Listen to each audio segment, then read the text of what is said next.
Adik saya kemarin putus sama pacarnya. Saya udah ngeliat gelagat akan putus ini sejak beberapa hari yang lalu. Soalnya dia yang biasa cengengesan mendadak jadi agak pendiam dan tatapannya jauh. Waktu dia cerita kalau dia udah putus, saya menghiburnya dengan bilang masih banyak cewek lain di luar sana.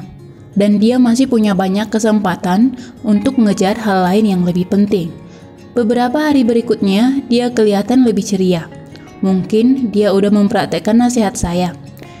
Ternyata cerianya bukan gara-gara nasihat saya, tapi dia udah ngajak cewek lain buat jalan-jalan. Waktu dia cerita ke saya, maka saya tanya, itu emang mau dekatin atau cuma pelarian? Kalau seseorang baru putus cinta, hal terbaik yang bisa dilakukan adalah merenungkan apa yang baru saja terjadi, memikirkan apa yang salah, memproses kejadian yang menyakitkan itu, dan fokus pada diri sendiri. Itu semua membuat hati menguat dan menerima kenyataan. Tapi, sebagian dari kita mencari jalan pintas. Namanya mencari pelarian. Kamu mungkin nemu seseorang yang menarik di Instagram atau di Tinder, atau kontak kamu di WhatsApp yang cakep dan single.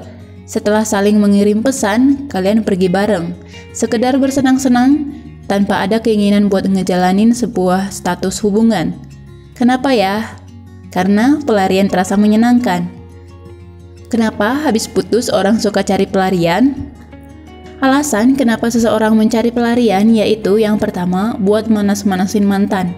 Ini enggak selalu menjadi alasan mencari pelarian, tapi yang gak heran kalau ada yang melakukan ini. Biasanya ada orang yang putusnya pakai berantem, terus jadi musuhan, dan kedua orang ini saling buat cepat-cepatan move on. Makanya terjadilah cepat-cepatan cari pelarian, terus ajak selfie di IG dan diposting. Pelarian ini kalau bisa lebih cakep dan lebih ganteng dari mantannya. Ini tujuannya buat manas-manasin, untuk menandakan bahwa ya gampang banget nyari pengganti yang lebih baik dari dia. Apakah itu hal yang bagus? Ya tidak. Dan ini nggak bakalan bisa buat move on. Nanti akan saya jelasin ya. Yang kedua, karena masih sayang sama mantan. Sebagian orang memilih mencari pelarian justru karena masih sayang dengan mantan. Lah, kok bisa? Sebagian putus terjadi tanpa kerelaan. Ada kan ya orang yang terpaksa mau diputusin? Ya mungkin biasanya karena pasangannya selingkuh, atau karena pasangannya udah nggak sayang lagi, dan sebagainya. Sebenarnya dia mutusin, namun belum rela ditinggalin sama mantan. Putus yang mendadak dan tanpa sebab pastinya sulit untuk dilupakan. Tapi di sisi lain, buat ngajak balikan mantan ya nggak mungkin juga kan? Maka dia mencari pelarian.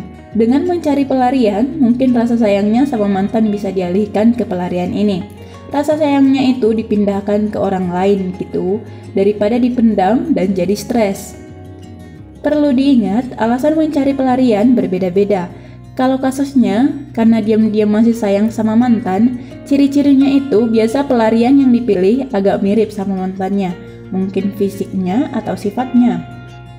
Untuk menghibur diri, dia memilih seorang yang mirip dengan mantan. Yang ketiga, dia mau menaikkan kepercayaan diri.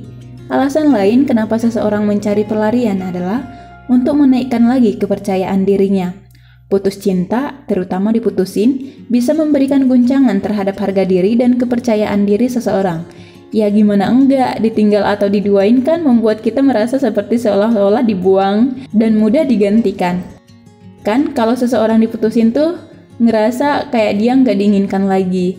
Kalau dia bisa mencari kencan singkat atau sekedar keluar sama seseorang, berarti masih ada yang mau sama dia. Berarti dia nggak jelek-jelek amat lah. Dengan ngerasa masih ada yang mau sama dia akan lebih pede dan enggak ngerasa tersia-siakan lagi. Menaikkan kepercayaan diri seharusnya tidak harus dengan pelarian. Akan kami jawab berikutnya. Yang keempat, rindu pacaran tapi belum siap berkomitmen.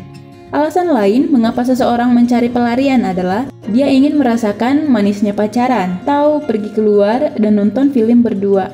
Tapi komitmen yang udah hancur di hubungan sebelumnya bikin seseorang enggan untuk membuat komitmen yang baru. Rasa kecewa kan sembuhnya kadang lama, apalagi kalau komitmen itu sudah dibangun bertahun-tahun. Makanya seseorang mencari pelarian. Ini biar dia bisa ngerasain bagian yang enak-enak dari pacaran tanpa perlu berkomitmen yang serius, dan juga nggak perlu mikirin soal ya hubungan ini mau dibawa kemana. Yang kelima, karena butuh tempat bergantung. Ada juga orang yang menggunakan pacarnya sebagai solusi, misalnya sebagai objek mengantar makanan, nemenin keluar, tempat curhat, teman chatting. Pokoknya ya dia nggak bisa sendirilah. Biasanya dia mencari pelarian, soalnya dia nggak dependen.